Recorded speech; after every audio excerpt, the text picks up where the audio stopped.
வணக்கம் மக்களே, நான் குணா. இன்னைக்கு டிஓ டபுள் ஆக்குபென்சி அந்த படத்தோட விமர்சனம் தான் பார்க்க போகிறோம்.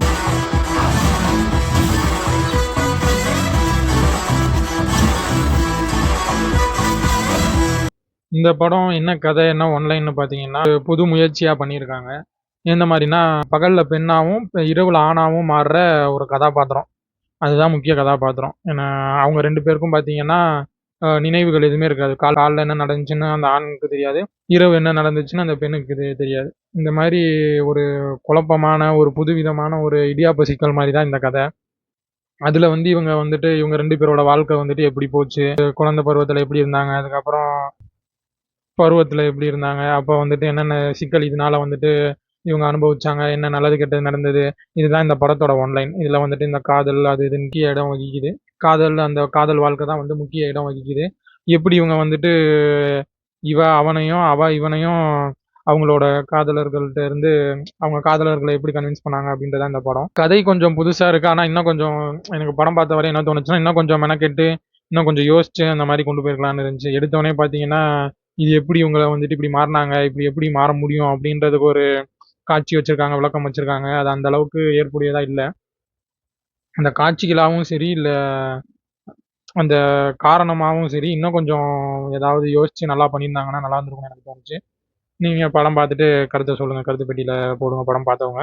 பார்த்துட்டு வந்து கூட கருத்தை பதிவிடுங்க. இயக்கம் நல்லா தான் இருந்தது. ஓரளவு ரொம்ப தொய்வு இல்லாம போயிடுச்சு. கொஞ்சம் நல்லா பொழுதுபோக்கா. நடிப்பு எல்லாருமே பார்த்தீங்கன்னா, நல்லா தான் நடிச்சிருந்தாங்க. யாருக்கும் நடிப்பே வரல. இந்த கதாபாத்திரம் எனக்கு யாருக்குமே நடிப்பே வரல, சரியில்லன்ற அளவுக்கு யாரும் இல்ல. அதே மாரி கதாபாத்திர தேர்வும் நல்லா தான் பண்ணியிருக்காங்க. பெருசா இவங்க இதுக்கு ஒட்டவே இல்ல அப்படின்ற மாரி சொல்ற மாரி எதுவுமே கிடையாது. ஒளிப்பதிவும் நன்றா தான் இருந்துச்சு. கொஞ்சம் அங்க இங்க அவங்க மாறுறப்ப ஒரு சில இது வைக்கிறாங்க. அதெல்லாம் சராசரியா ஓகேவா தான் இருந்துச்சு. எதுவும் பெருசா குறை சொல்ற மாரி இல்ல. இசை அந்த மாரி பார்த்தீங்கன்னா, இசை சராசரியா இருந்துச்சு. ஆவரேஜான பாடல்கள் இருந்துச்சு. இந்த டூயட் அது இதுன்னு வரும்ல, அது ஓரளவு ஓகே தான். வசனம் பார்த்தீங்கன்னா, ஒரு சில வசனம் நல்லாவே இருந்துச்சு. பிடிச்சவங்ககிட்ட எதுவும் மறைக்கக்கூடாது. மறைக்கிற மாரி இருந்தாலும் அத புரிய வைக்கணும் என்னன்ட்டு அப்படின்றது அது அந்த வசனம் நல்லா இருந்துச்சு. அது கதையிலுமே பார்த்தீங்கன்னா, ஒரு முக்கியமான இடத்துல வரும். ஒரு முக்கியமான வசனமாவும் இருந்தது. பொழுதுபோக்கா பார்க்கலான்னா கண்டிப்பா போய் பார்க்கலாம். ஒரு நல்ல பொழுதுபோக்கு தான் அது. சினிமானாலே பொழுதுபோக்கு தான். இது அதுல ஒரு புது முயற்சி எடுத்திருக்காங்க. இன்னும் கொஞ்சம் நேரம் எடுத்தோ, இல்ல இன்னும் கொஞ்சம் யோசிச்சோ இன்னும் நல்லா பண்ணியிருக்கலாம். ஆனா பரவால்ல. இந்த மாரி படம் வர்றப்போ கொஞ்சம் போய் பார்த்து, ஏன்னா இதுல தப்பா எதுவும் இல்ல. அந்த மாரி போய் பார்த்து நீங்க கொஞ்சம் ஆதரவு குடுக்கும்போது, அடுத்து இந்த மாரி நெறைய கதைகள் வரும் ஃப்ரெஷ்ஷா. புதுசு புதுசா அந்த மாரி நம்மளுக்கு தான் வரும். அதனால கண்டிப்பா போய் எல்லாம் திரையரங்குல பார்க்கலாம். அந்த அளவுக்கு பார்க்கவே முடியாதுன்ற அளவுக்கும் இல்ல. ரொம்ப அருமை அப்படின்னு சொல்ற அளவுக்கும் இல்ல.